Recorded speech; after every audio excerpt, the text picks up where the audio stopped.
My husband locked his office every night. He never let me step inside, no matter how much I asked. When he passed, I finally opened it and froze. The key was cold in my hand, heavy, like it knew what I was about to find. I'd been married to Gerald for 43 years. 43 years of cooking his meals, washing his clothes, raising his children. 43 years of watching him disappear into that room every evening after dinner, hearing the lock click behind him. When I'd ask what he did in there, he'd smile that tired smile and say, "Just work, Martha, just work." But Gerald had been a school teacher. What kind of work required a locked door? He died on a Tuesday. Heart attack. Quick and clean, the doctor said. I stood at his funeral in my black dress, accepted condolences from people I barely knew, and waited. Our son Daniel stood beside me, his wife Claire clutching his arm like she owned it. They'd driven in from the city, arriving late the night before, already complaining about the long drive. "Mum, we need to talk about the house," Daniel said as we left the cemetery.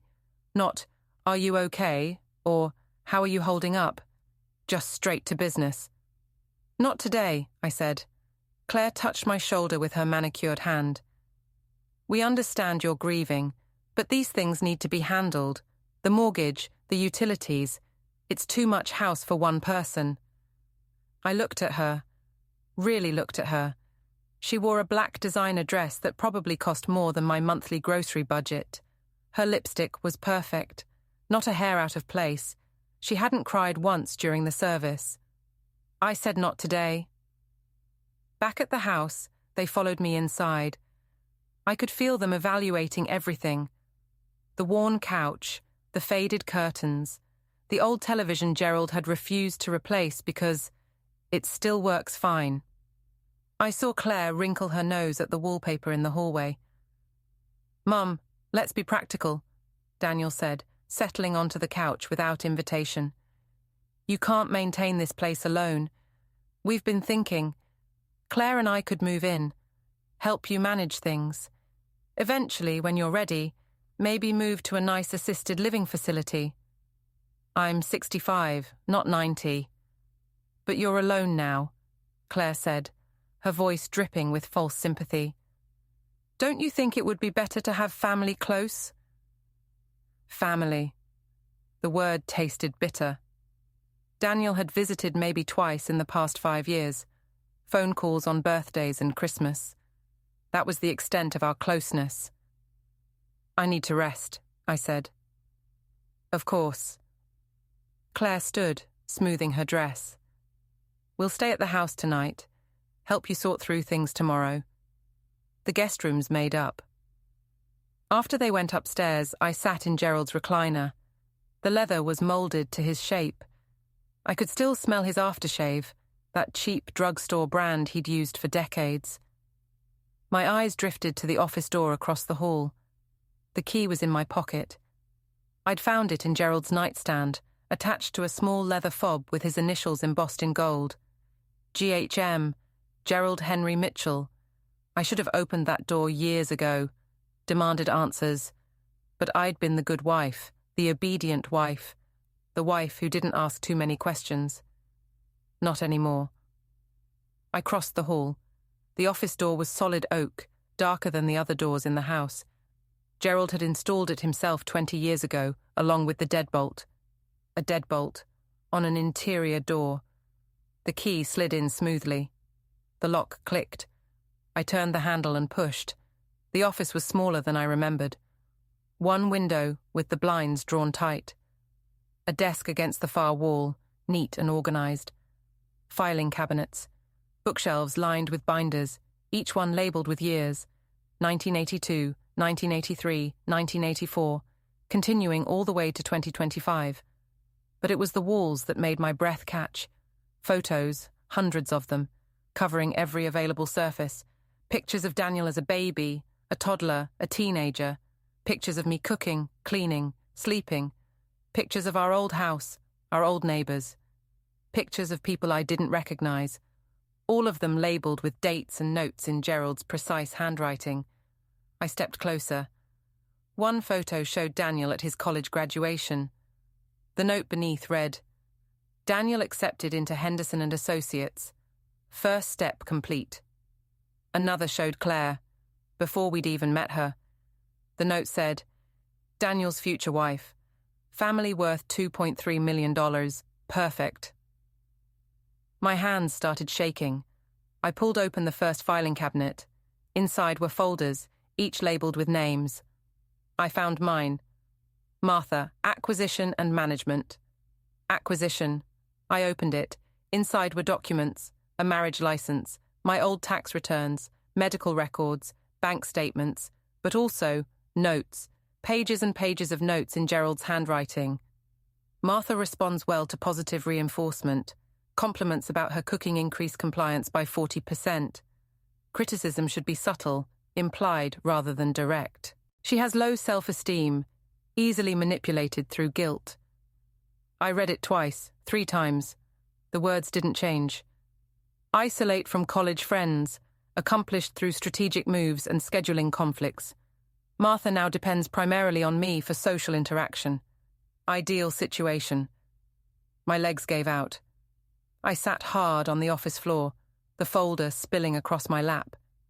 There were more pages, decades of observations, notes about my habits, my fears, my weaknesses, how to control me, how to keep me compliant, how to make me believe I was loved while he studied me like a lab rat. I don't know how long I sat there. Eventually, I heard footsteps upstairs, Daniel and Claire moving around in the guest room. I gathered the folder, stood on shaking legs, and looked at the wall again. More photos caught my eye. Recent ones, Daniel and Claire's wedding, but these weren't the official photos. These were surveillance shots, taken from a distance. Notes beneath. Phase 2. Implementation, transfer of assets to Daniel, timeline, 5 to 7 years. Another photo showed Daniel's apartment building in the city. The note read, "Property value $1.2 million. Will transfer to Daniel upon Martha's retirement to care facility. Estimated time frame, 2026-2027. Care facility. They'd been planning this. Gerald and Daniel, maybe Claire too, planning to take everything, the house, my savings, my life, and I'd almost let them do it. I grabbed more folders, found Daniel's. Subject, Daniel Mitchell. Conditioning began age 3. Primary objective, create loyalty to father, financial ambition, and emotional distance from mother. The notes detailed everything. How Gerald had deliberately undermined my relationship with our son. Praised Daniel only when he showed proper priorities, meaning money and status. Criticized him whenever he showed me affection. Created a worldview where mothers were burdens and fathers were allies. Daniel shows promising sociopathic tendencies. One note read, low empathy, high self-interest. Will be valuable in asset acquisition phase. Asset acquisition phase. I was the asset. The door opened behind me. I spun around, clutching the folders. Daniel stood in the doorway. His eyes went wide as he took in the walls, the photos, the scattered documents. "Mum," he said carefully, "what are you doing in here?"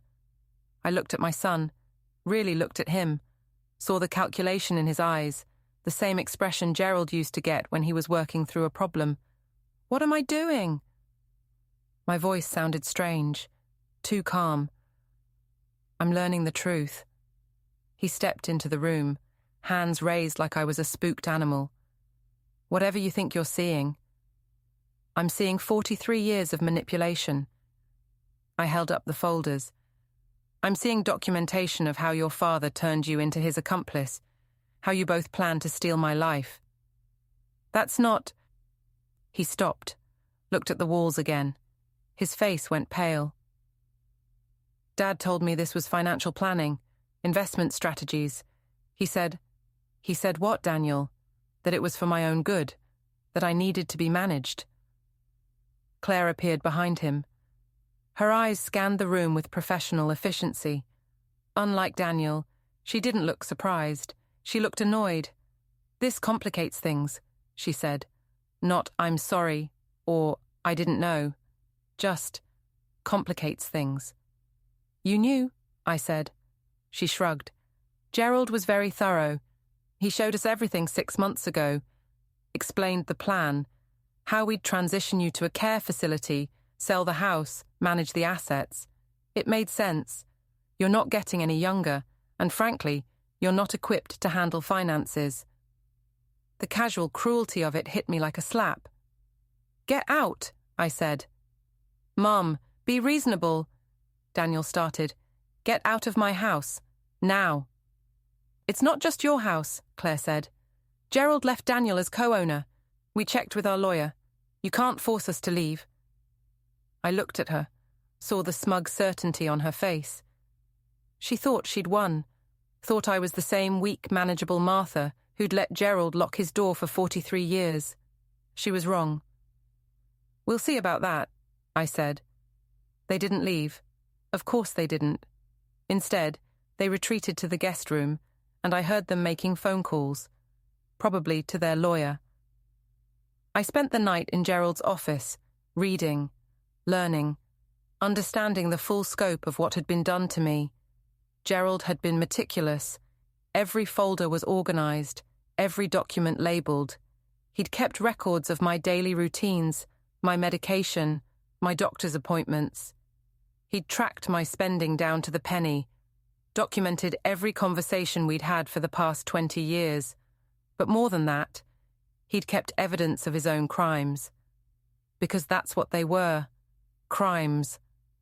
I found bank statements showing how he'd slowly siphoned money from our joint account into accounts I didn't know existed, how he'd forged my signature on documents transferring property rights, how he'd systematically isolated me from anyone who might have helped me see what was happening. And I found his will, the real one, not the one he'd told me about, leaving everything split between me and Daniel. This one left me a small monthly allowance and gave Daniel control of everything else. The house, the savings, the investments I didn't even know we had. Gerald had been worth nearly $2 million. He'd told me we were barely scraping by. As the sun rose, I heard Daniel and Claire moving around upstairs. Heard them come down to the kitchen, make coffee, talk in low voices. I gathered the most important documents, locked them in my bedroom, and went to confront them.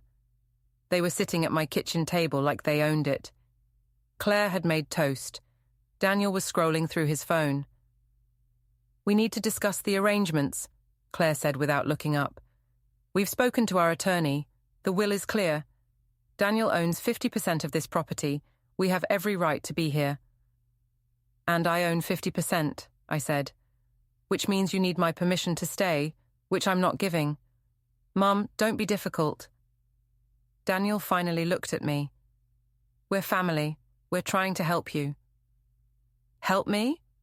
Like your father helped me, by documenting my every move, by planning to have me declared incompetent?" Claire's eyes sharpened. "Did you find something in Gerald's office?" "I found everything." They exchanged a glance, worried now. "Whatever you think you found," Daniel said, "it's probably just Dad being organized. He liked to keep records. He kept records of his fraud, his forgery, his financial abuse, and your involvement in planning to continue it."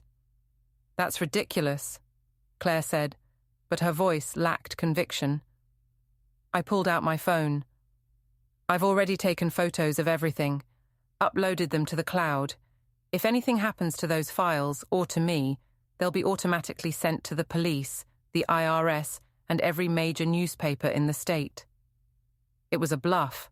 I'd barely figured out how to take photos with my phone, let alone upload anything to a cloud. But they didn't know that. Daniel's face went white. "You can't." "I can. I have. And unless you leave my house right now, I'll send them anyway." "You're making a mistake," Claire said. She stood, smoothing her dress. "We could have done this the easy way, Now it's going to get ugly. It was already ugly. I'm just done pretending it wasn't. They left an hour later, threw their bags in their car, and drove off without another word. But I knew they'd be back, with lawyers, with plans, with more manipulation. I had to move faster. I called Tom Henderson. He'd been Gerald's lawyer for 30 years, handled the will, the property transfers, everything. He'd probably helped Gerald set up the whole scheme. "Mrs. Mitchell," he said when he answered, surprised. "I was just about to call you. We need to schedule a reading of the will. I've read it, the real one." Silence. "I see," he said finally. "Then you understand the situation. I understand that you helped my husband commit fraud, forge my signature, transfer assets without my knowledge or consent. Those are serious accusations. They're documented facts. Gerald kept excellent records, including emails between you two discussing how to keep me manageable during the asset transfer process." Another pause. Longer this time. "What do you want?" he asked. "I want you to fix it. Every forged document, every fraudulent transfer. You're going to file the paperwork to undo all of it, today. And if I don't? Then I go to the State Bar Association, the police, the press. I don't think your career would survive that scrutiny, do you?" He breathed out slowly. "You have 48 hours to change your mind. After that, the will becomes public record. Everyone will know what Gerald wanted. Everyone will know what Gerald was. A controlling, manipulative fraud. And so are you." I hung up before he could respond. My hands were shaking.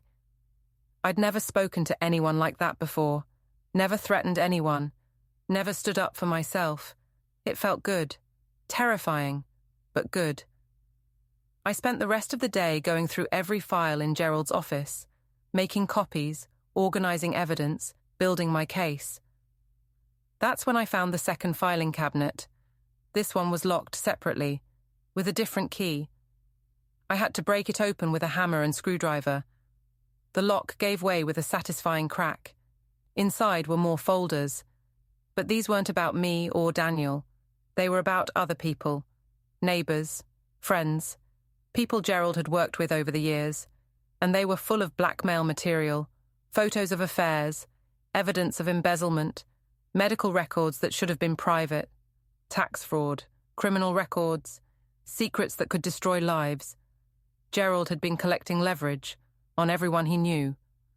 One folder made my stomach turn. It was labelled Tom Henderson, Insurance. Inside were photos of Henderson with a woman who wasn't his wife, bank statements showing payments to her, a private investigator's report detailing their affair, including dates, locations, and hotel receipts. Gerald had been blackmailing his own lawyer. I sat back, staring at the evidence. How many people had Gerald controlled this way? How many lives had he manipulated?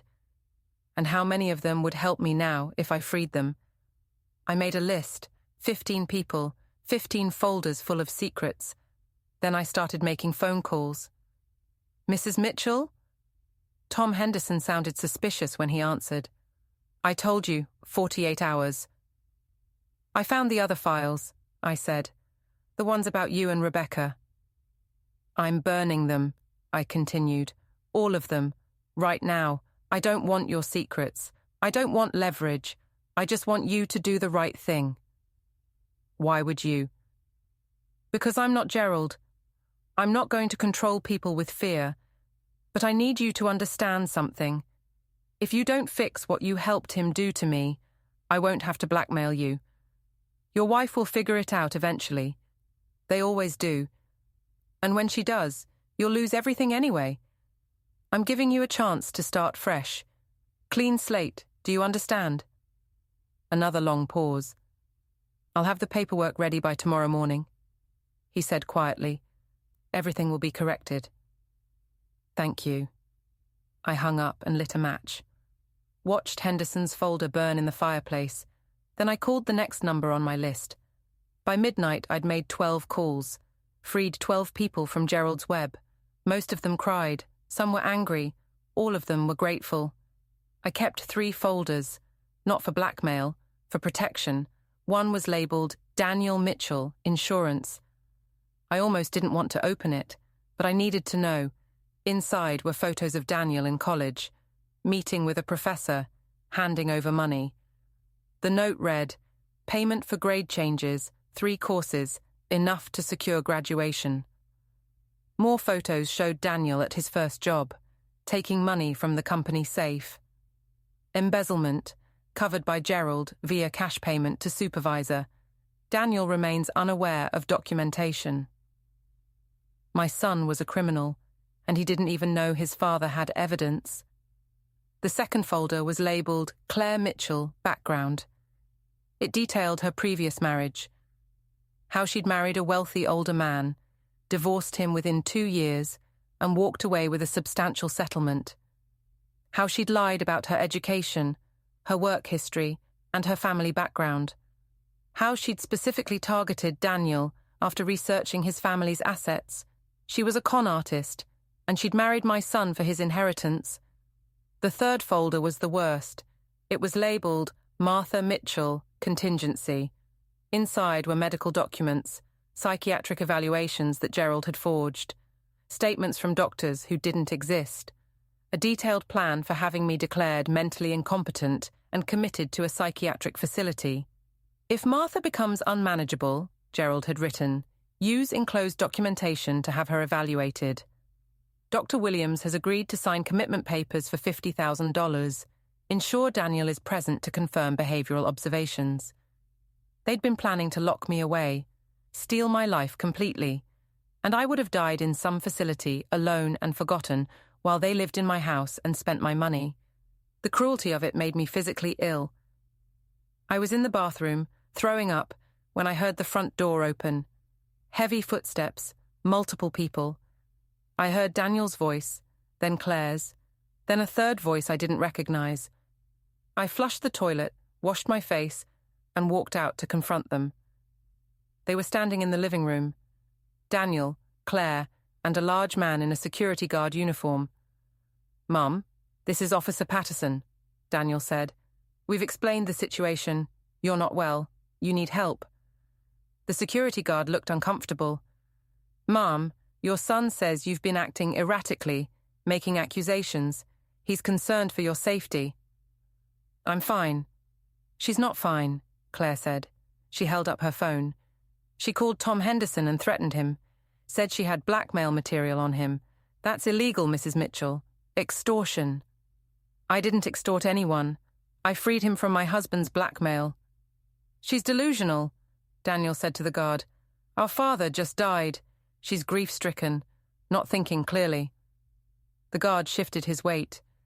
"Do you have documentation? Medical records?" Daniel pulled out papers. I recognized them.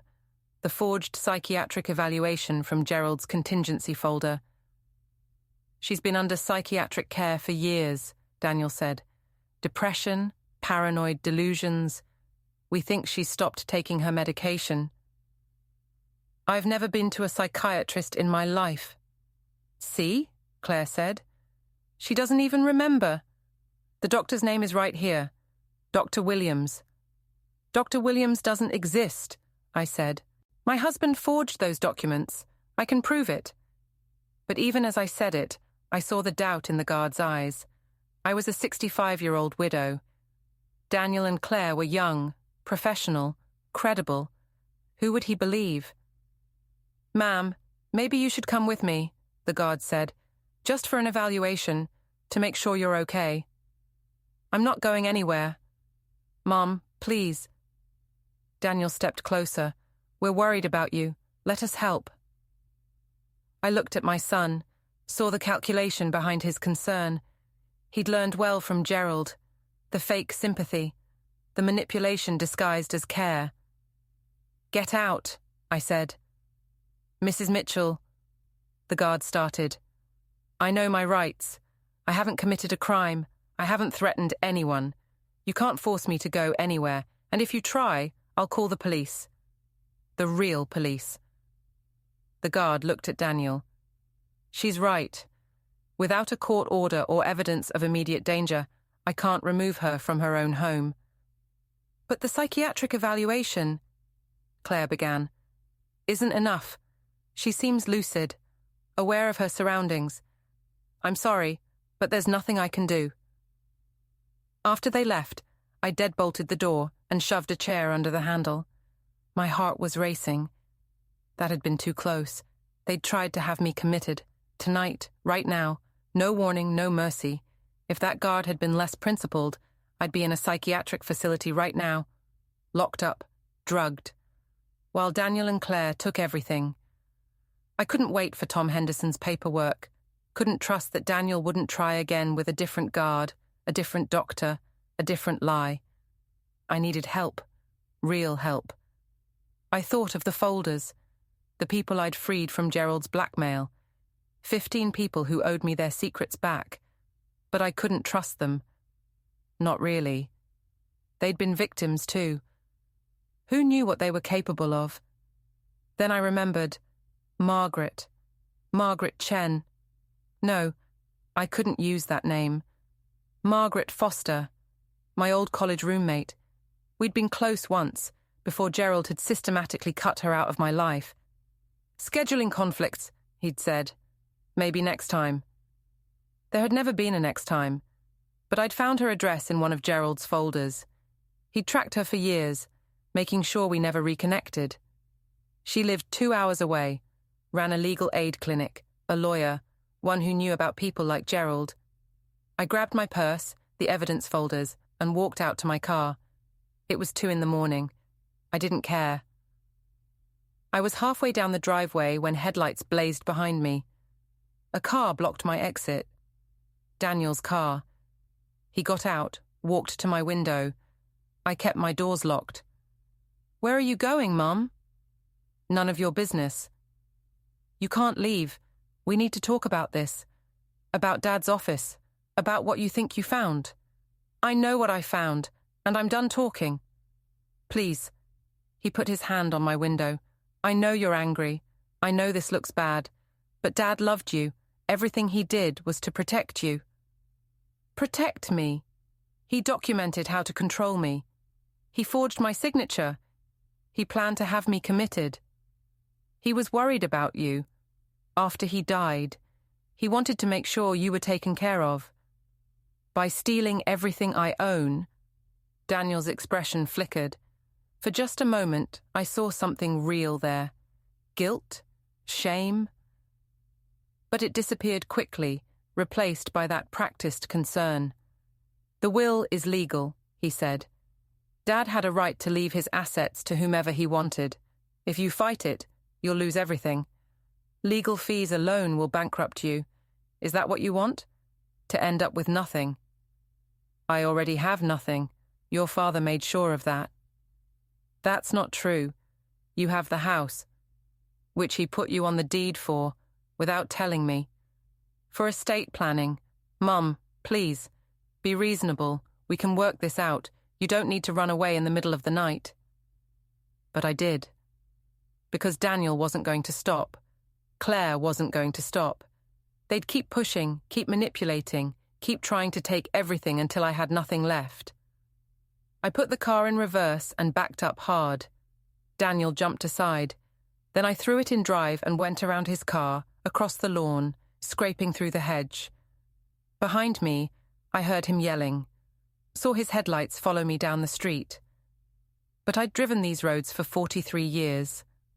I knew every turn, every shortcut, every way to disappear. By the time I reached Margaret's house, the sun was coming up, and Daniel was long gone. Margaret answered the door in a bathrobe, looking confused and half asleep. Then she saw my face and her expression changed. "Martha, my God, come in." Her house was small but warm, books everywhere, a cat curled on the couch, the smell of coffee and old wood. "I'm sorry," I said. "I didn't know where else to go." "Don't apologize. Sit. I'll make tea." While she was in the kitchen, I looked around. Photos on the walls showed a life well lived. Margaret with friends, with colleagues, at protests and rallies and celebrations, a life I could have had. She came back with 2 mugs and sat across from me. "Talk," she said. So I did. Told her everything. Gerald's office, the documentation, the blackmail, the plan to have me committed, Daniel and Claire's involvement. She listened without interrupting. When I finished, she was quiet for a long moment. "I knew," she finally said. "What?" "I knew something was wrong. When you stopped returning my calls, when you cancelled plans over and over, when you started sounding different, smaller somehow. I tried to reach out, but Gerald always had an excuse. And eventually," she shook her head. "I'm sorry. I should have tried harder. He was very good at isolation. They always are." She set down her mug. "I work with abuse victims, Martha. That's what this is. Financial abuse, emotional abuse, coercive control, and it's all documented, which means you have a case. But the will can be challenged, especially with evidence of undue influence, fraud and forgery. The forged signatures alone will void most of the transfers, and the psychiatric evaluation." She smiled grimly. "That's attempted false imprisonment. If they try that again, they'll be facing criminal charges. Daniel said fighting it would bankrupt me. Daniel's a liar, like his father." Margaret stood. "Let me make some calls. I have colleagues who specialize in elder abuse cases. We'll get you a forensic accountant, challenge every fraudulent document, and sue for emotional damages. By the time we're done, Daniel will be lucky if he's not in prison. I don't want revenge. I just want my life back. Those are the same thing sometimes." She made calls while I dozed on her couch, exhausted from the sleepless night and the drive. When I woke up, it was afternoon, and Margaret had papers spread across her dining table. "Good news," she said. "I've got 3 lawyers willing to take your case pro bono. They love cases like this. High profile, clear documentation, obvious villain. Plus, the blackmail folders give us leverage. If Daniel and Claire fight back, we expose everything. I burned most of those folders. You kept your son's and Claire's. Smart." She handed me a sandwich. "Eat. Then we're going to my office to file restraining orders, fraud complaints, and a challenge to the will.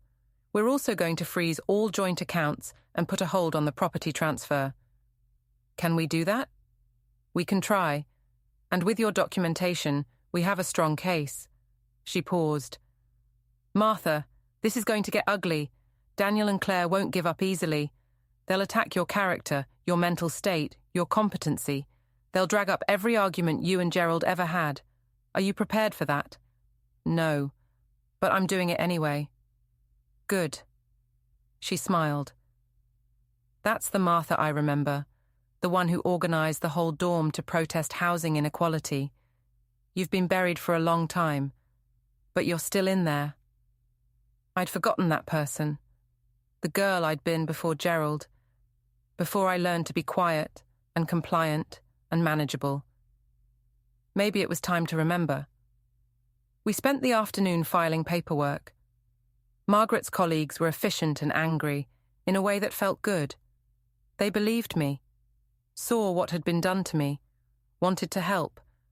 By evening, we had restraining orders filed against both Daniel and Claire, fraud complaints submitted, and an emergency motion to freeze the estate until the investigation was complete. "The judge will rule on the freeze tomorrow," Margaret said. "Until then, stay here. Don't go home. Don't answer Daniel's calls. Let me handle everything." But when we got back to her house, Daniel was waiting on her porch. Margaret grabbed my arm. "Stay in the car. I'll handle this." She got out and approached him. I couldn't hear what they said, but I saw Daniel's body language, aggressive, defensive, angry. Then he looked past Margaret to me. Our eyes met through the windshield. He looked like Gerald in that moment, the same cold calculation, the same sense of ownership. Margaret said something sharp. Daniel turned back to her, said something else, then got in his car and drove away. She came back looking grim. "What did he say?" I asked. "That you're making a mistake, that he'll fight this, that I'm poisoning you against your own family." "What did you say?"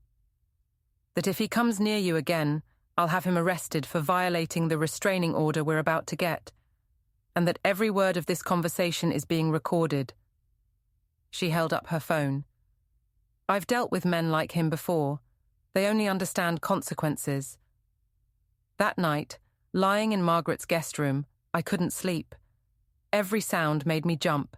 Every shadow looked like Daniel, or Gerald, or the security guard coming to take me away. But morning came. The sun rose, and I was still free. Margaret made breakfast while I checked my phone. 17 missed calls from Daniel, 23 texts. Most of them were variations of, "We need to talk," and "Please call me back." The last few were different. "You're making a huge mistake. Claire is getting lawyers, real lawyers. You won't win. I'm trying to protect you from yourself. When you lose everything, don't come crying to me." I showed them to Margaret. She read them and nodded. "Forward all of those to me. That's harassment. It'll help with the restraining order." "He's my son. He stopped being your son when he tried to steal your life. He's the enemy now, Martha. The sooner you accept that, the better." The enemy. My own child. But she was right. Daniel had made his choice, chosen Gerald's plan over his mother, chosen money over love. I'd have to live with that. The judge granted the restraining order that afternoon. Also froze the estate pending investigation. Margaret's forensic accountant started going through Gerald's files, finding fraud after fraud. "This is worse than we thought," he told us 3 days later. "Your husband wasn't just controlling you.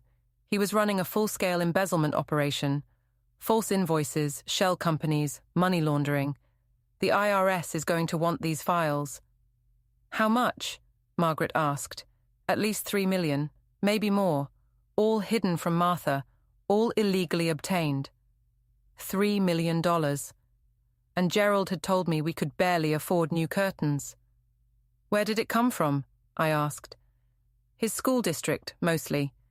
He was the financial administrator for the last 15 years, had complete control over the budget. Nobody was watching." The accountant shook his head. "He stole from schools, from children's education, and documented all of it." I felt sick, not just betrayed, but complicit. I'd been married to a thief. Had I really not known, or had I chosen not to see? "This changes everything," Margaret said. "The estate is fraudulent. Everything in it was stolen. Martha, you're not just going to get your life back. You're going to be wealthy. I don't want stolen money.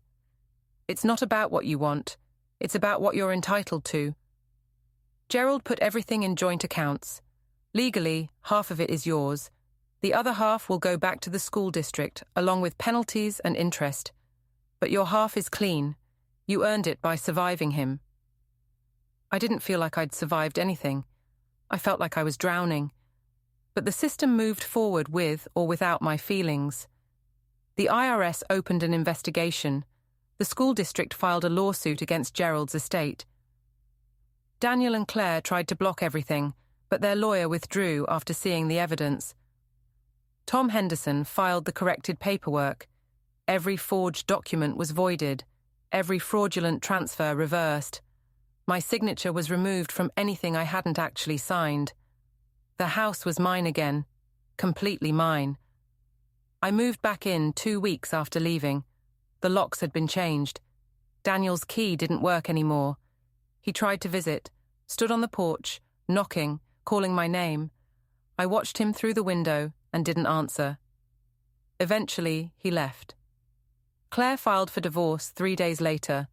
Apparently marrying the son of a criminal wasn't part of her plan, especially when that son was broke and facing potential charges for embezzlement himself, because Daniel had been involved. Not knowingly at first, but Gerald had funneled stolen money through Daniel's accounts. used his son as an unwitting money launderer. And once Daniel knew, he'd kept quiet, kept benefiting from it. The prosecutor called it conspiracy after the fact. Daniel's own lawyer called it career-ending stupidity. My son was going to prison. Maybe not for long. His cooperation with the investigation might help, but he'd have a record. His law license would be revoked. His life, as he'd known it, was over. And I felt nothing. That scared me more than anything. Where was my maternal instinct? My desire to protect him? My love? "It's shock," Margaret said. "Grief, anger, all normal. Don't judge yourself for feeling nothing. That might be the healthiest response right now." But it didn't feel healthy. It felt empty. I spent my days going through the house, removing traces of Gerald. His clothes went to charity, his books to the library, his office. I stripped it bare, pulled down every photo, shredded every document that wasn't evidence, painted over the walls until they were blank and white and clean. The room became my studio. I'd always wanted to paint. Gerald had said it was frivolous, a waste of money. Now I bought canvases and oils and spent hours creating something that was mine. The school district settled, agreed not to pursue criminal charges against the estate in exchange for full restitution plus damages. After everything was calculated, I ended up with just over $800,000. Some part of me whispered, but Margaret was right, I'd earned it. 43 years of being managed and controlled and documented like a science experiment. That had to be worth something. I donated half to educational charities, kept the rest for myself. Daniel's sentencing hearing was scheduled for a Thursday in October. I wasn't planning to attend. Didn't want to see him in an orange jumpsuit, hear him beg for leniency, watch him cry. But the prosecutor called the day before. "Mrs. Mitchell, I think you should be there. Daniel's lawyer is planning to use you as a character witness, without your permission. He's going to tell the judge that you're heartbroken, that you want leniency for your son, that this has devastated your relationship." That's a lie. I know. But unless you're there to contradict it, the judge won't know that. Your presence, or your statement, could make the difference between probation and actual prison time. I thought about it all night, imagined walking into that courtroom, facing Daniel, speaking against my own son. Could I do that? Should I?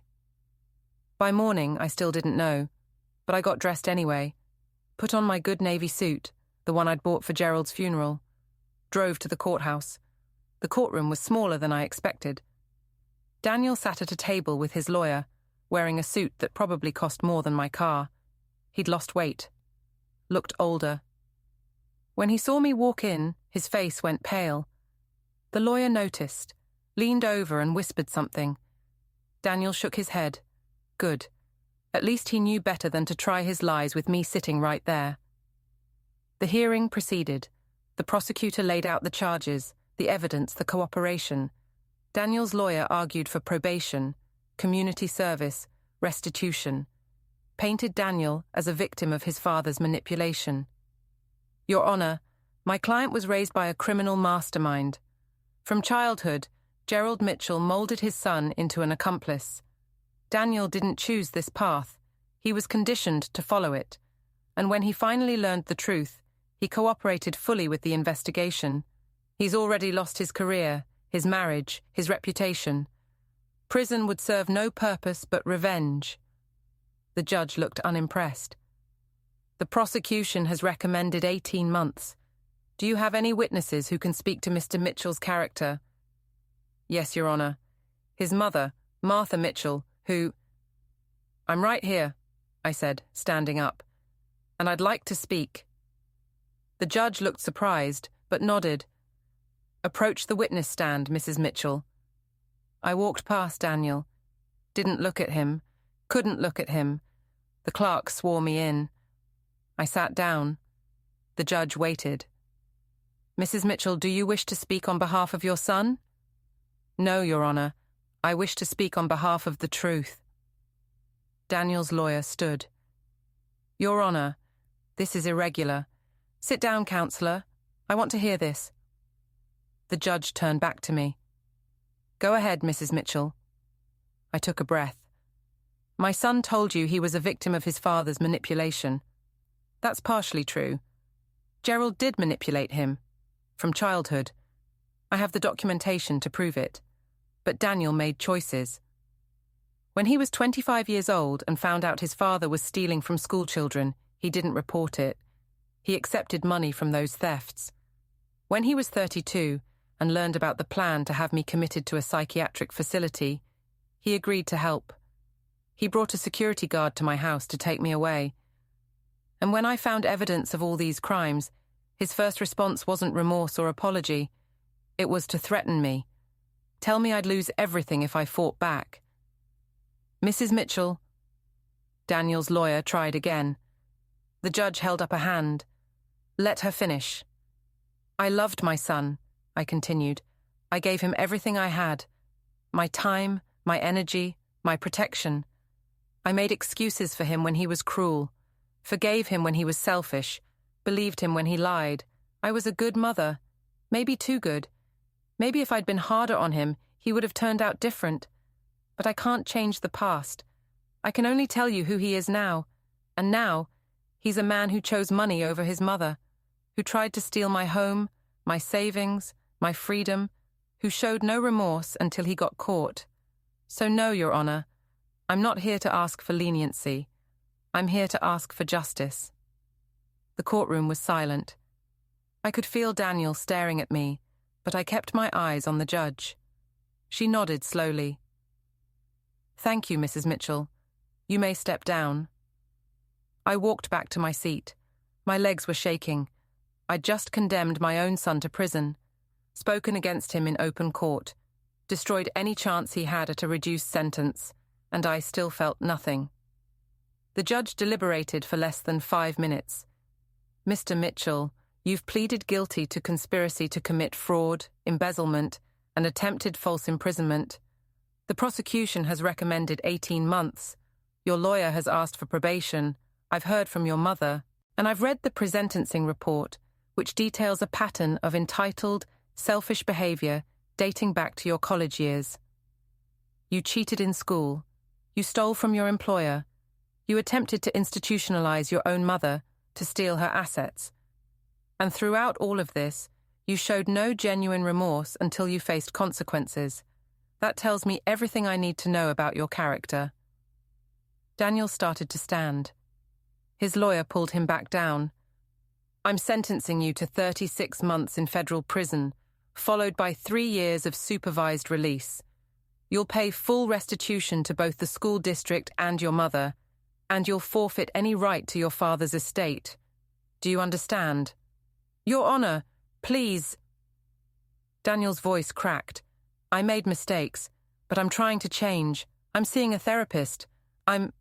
You're a criminal who got caught. Maybe prison will teach you what your mother couldn't. That other people matter. That actions have consequences. That you can't manipulate your way through life. She banged her gavel. We're adjourned. Guards led Daniel away. He looked back at me once. I met his eyes. He mouthed something. Might have been Mom, or might have been why. I didn't respond, just watched him disappear through the side door. His lawyer approached me in the hallway. I hope you're satisfied. I'm not, but I'm free. That's enough. Margaret was waiting by my car. She hugged me without saying anything, understood that I didn't want to talk about it.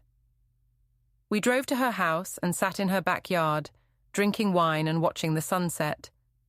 How do you feel? She finally asked. I don't know. Like I should feel worse than I do. Like there's something wrong with me for not crying.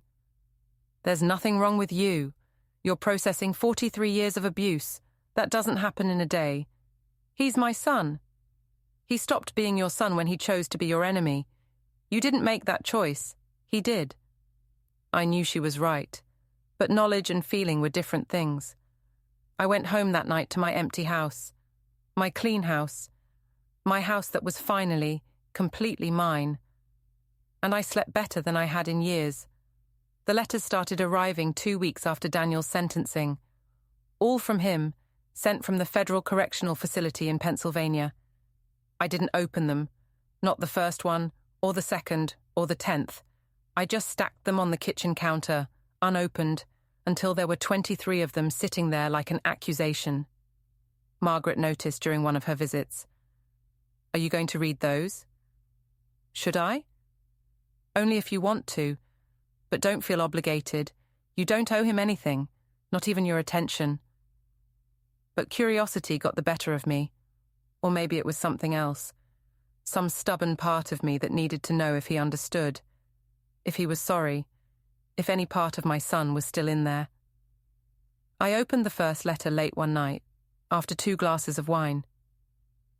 Dear Mom, it read in Daniel's careful handwriting, I know you probably don't want to hear from me. I understand why. But I need you to know that I'm sorry. I'm so sorry for everything, for what Dad did to you, for what I helped him do, for not seeing what was happening until it was too late.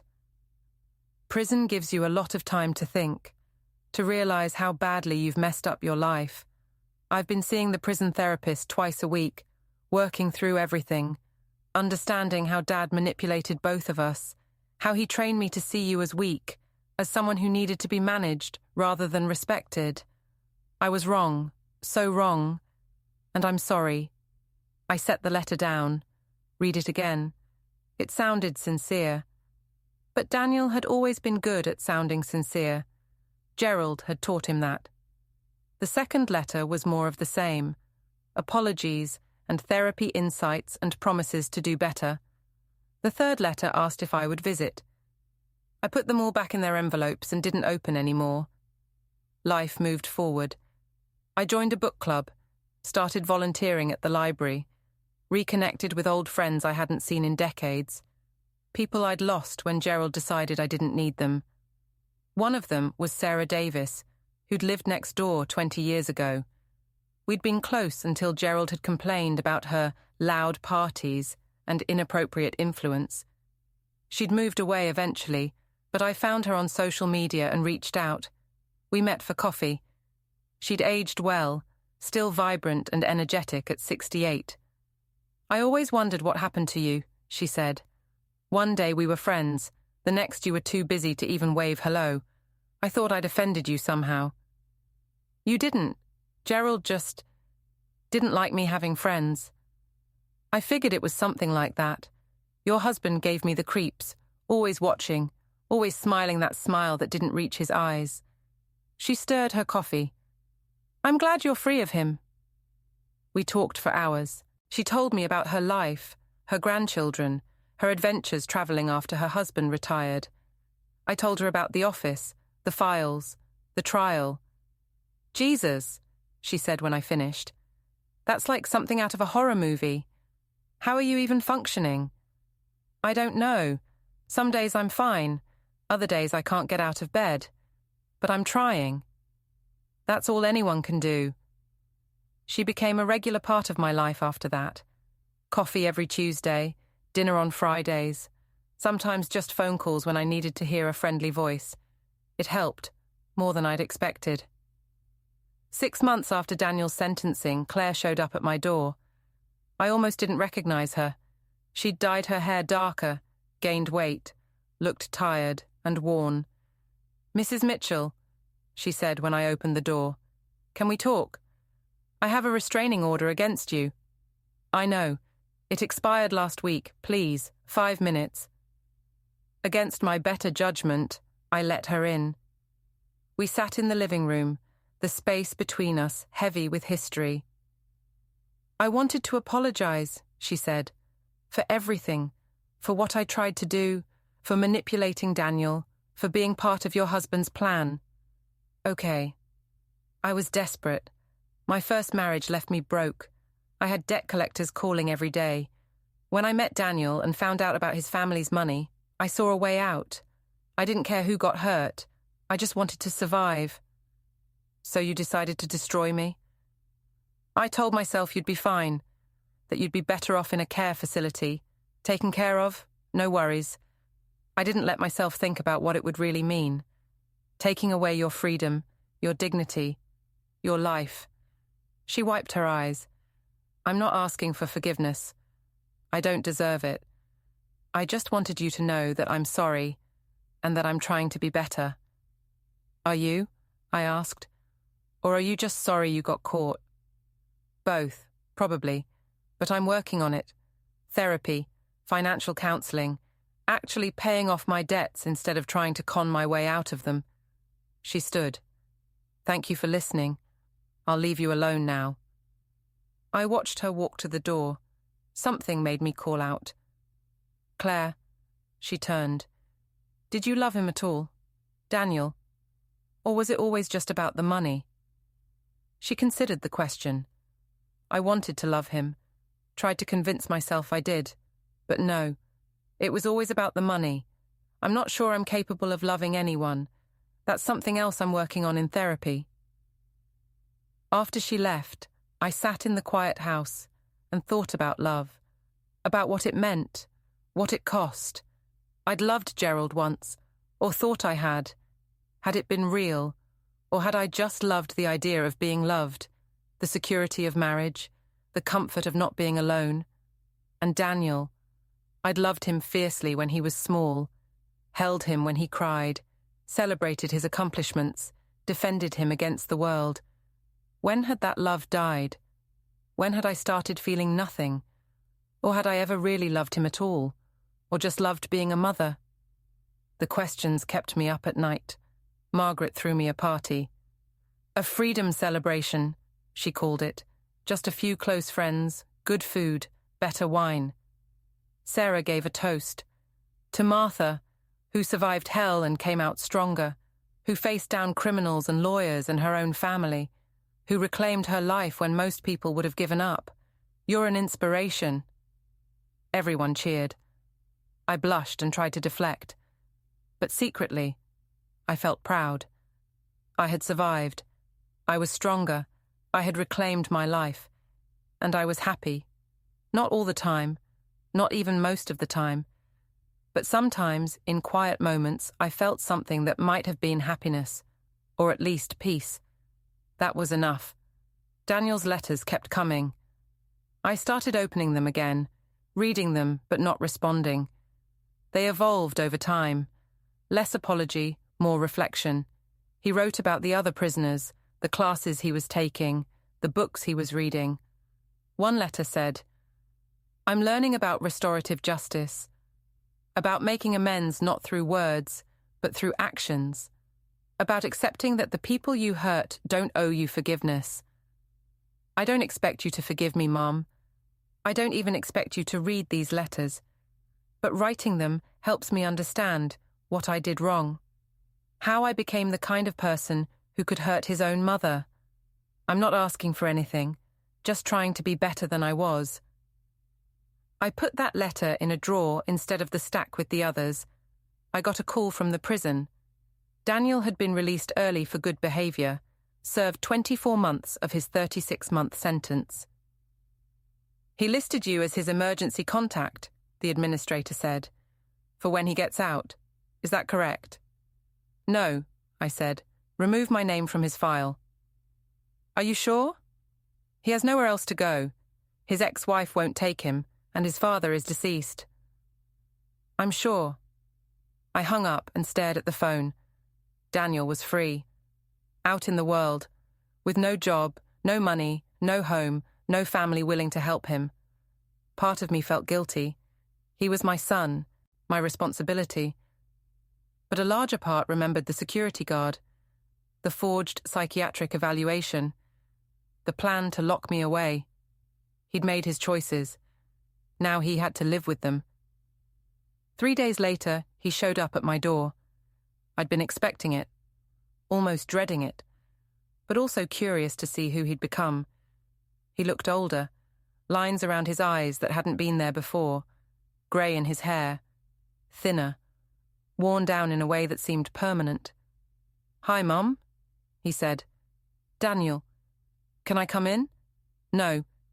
He nodded like he'd expected that. I understand.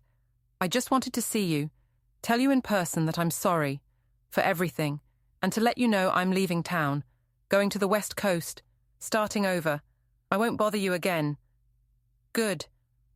I don't expect forgiveness. I don't even deserve it. But I hope someday you can have some peace. You deserve that. He turned to leave. I almost let him go. Almost. Daniel. He stopped. Do you understand what you did wrong? He turned back slowly. I stole from you, betrayed you, tried to take everything you had. No, you did worse than that. I stepped closer. You made me question my own mind, my own reality. You tried to convince everyone I was crazy so you could lock me away. That's not theft. That's torture. And I will never ever forgive you for that. His face crumpled. I know. I'm sorry. I'm so sorry. You're sorry you got caught. If that security guard had taken me away, if Margaret hadn't helped me, if Gerald's files hadn't existed, you'd be living in this house right now, spending my money, telling everyone your poor, crazy mother was being well cared for somewhere. You'd have won. You're right. You're absolutely right. And I have to live with that for the rest of my life. Yes, you do. He stood there for a long moment, tears running down his face. I felt nothing. No sympathy, no love, no connection. He wasn't my son anymore, just a stranger who looked like someone I used to know. Goodbye, Mom, he said finally. Goodbye, Daniel. I watched him walk down the driveway, get into a beat-up car, and drive away. Wondered if I'd ever see him again. Decided I didn't care either way. Margaret called that evening. How are you feeling? Free, I said, and meant it. The years passed. I settled into my new life like it was a comfortable coat. Travelled to places Gerald had always said were too expensive or too dangerous. Italy, Japan, Iceland. Places I'd dreamed about but never thought I'd see. I took painting classes and got good enough to sell a few pieces at local art fairs. Not because I needed the money, but because someone wanted something I'd created. That felt good. I started dating, tentatively at first. Nothing serious. Just dinner and conversation with men who saw me as a person, not a project to be managed. One of them, Richard, was a retired architect with kind eyes and a gentle manner. We went to museums together, cooked meals, shared comfortable silences. No pressure, no expectations, just companionship. You seem happy, he said one evening as we walked along the river. I am. It surprises me sometimes. After everything that happened, I didn't think I'd ever feel happy again. Happiness isn't something that happens to you. It's something you build, like a house, one day at a time. I liked that, liked him, liked this version of my life. I got a letter from Daniel, not from prison this time, from California. He included a photo. He looked healthy, tanned, wearing a work shirt with a construction company logo. Dear Mum, the letter read, I know you told me not to contact you, but I wanted to let you know I'm doing okay. I'm working construction, living in a small apartment, paying my bills. Nothing fancy, but it's honest work. I'm still in therapy, still working through everything. I think about you often, wonder if you're happy, if you're healthy, if you ever think about me. I don't expect a response. I just wanted you to know I'm trying to be the person you deserved all along. Maybe I'll get there someday, maybe not. But I'm trying. Love, Daniel. I read it twice, then put it with the other letter I'd saved, the one about restorative justice. I didn't write back, but I didn't throw it away either. Progress, maybe. I sold the house, not because I had to, not because I needed the money, but because I wanted to. Wanted a fresh start in a place that didn't have his ghost in every room. I bought a small cottage by the ocean, 2 hours from Margaret's house but close enough to visit. Big windows, a studio space for painting, a garden where I could grow vegetables. It felt like mine in a way the old house never had. Sarah helped me move. Richard helped me unpack. Margaret brought wine, and we christened the new place with laughter and bad jokes and a sense of possibility. To new beginnings, Margaret toasted. To freedom, I added. We drank and watched the sunset over the water, and I felt something settle in my chest, something that might have been peace or forgiveness. Not for Gerald or Daniel, but for myself. For all the years I'd wasted, for all the times I hadn't fought back, for being the kind of woman who could be controlled and documented and managed. I wasn't that woman anymore. The next morning I woke up early and walked along the beach. The ocean was calm, the sand cool beneath my feet.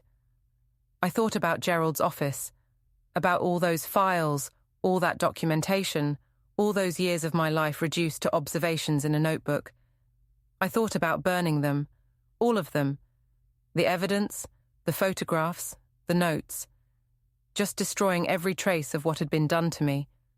But I couldn't, because other people needed to see them, needed to understand how abuse could be systematic, documented, organized, how it could look like love from the outside while destroying someone from the inside. So I donated them to a domestic violence organization. All of Gerald's files, anonymized and catalogued, used to train counselors and lawyers and advocates, helping other people recognize the signs before it was too late. This is incredible documentation, the director said when she saw them. And horrifying, but it will save lives. Thank you. That felt right. Turning Gerald's cruelty into something useful, something that protected people instead of controlling them. One night, about 6 months into living in the cottage, I had a nightmare. Gerald was alive, standing in my new living room, smiling that smile that never reached his eyes. "Did you really think you could escape me?" he said. "I'm in your head, Martha. I'll always be in your head." I woke up gasping, heart racing, sweat soaking my sheets. But then I looked around, saw my cottage, my paintings on the walls, my life surrounding me, and I realized he was wrong. He wasn't in my head anymore. He was just a memory. A bad one, but still just a memory. I could choose what to do with that memory. Could let it define me, or could use it to understand myself better.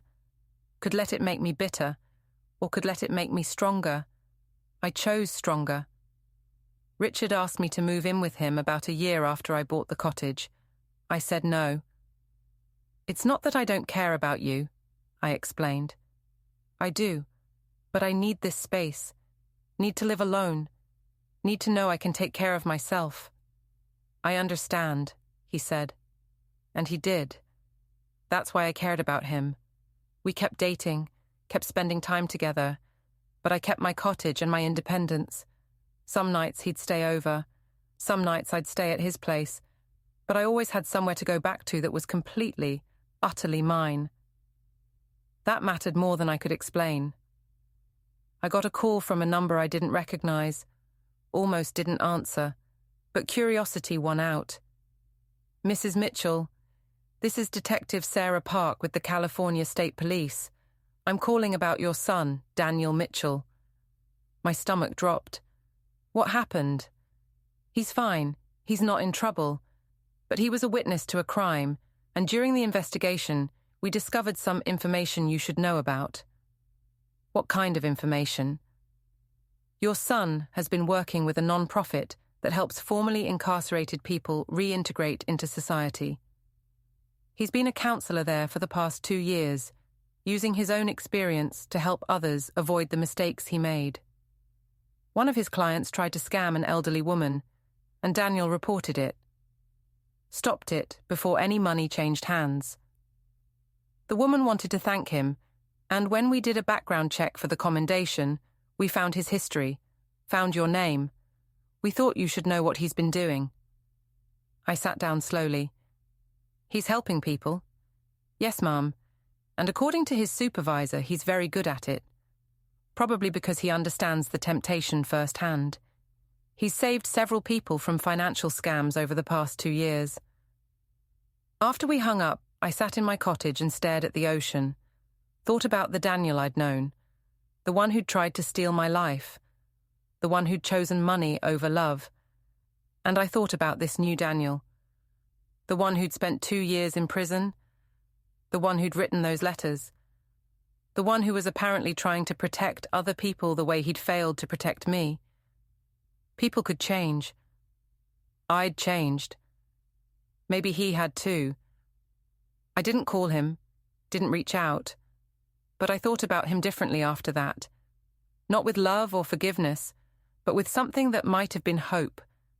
Hope that he'd found his own path to redemption, even if it didn't include me. Margaret got sick. Cancer. Aggressive and fast-moving. I spent weeks at her bedside, holding her hand, reading to her, just being there. She'd saved my life in so many ways. The least I could do was be there while hers ended. "Don't be sad," she said one afternoon, her voice weak but steady. "I've had a good life, done good work, helped a lot of people, including you. Especially me. You would have figured it out eventually. You're stronger than you think." I didn't feel strong. I felt trapped. "But you got out. That's what matters." She squeezed my hand. "Promise me something. Anything. Keep living. Keep being happy. Don't let Gerald win by making you bitter or isolated or afraid. You've built something beautiful. Don't abandon it now. I promise." She died 3 days later, surrounded by friends and colleagues and the people she'd helped over her long career. Her funeral was standing room only. Person after person stood up and told stories about how Margaret had changed their lives. I told them about a woman who'd found me at my lowest point and reminded me who I used to be, who I could still be. There wasn't a dry eye in the room. After the funeral, I went back to my cottage and cried for a week, not just for Margaret, but for everything, for the years with Gerald, for the son I'd lost, for the life I could have had if I'd been braver earlier. But then I remembered my promise. Keep living, keep being happy.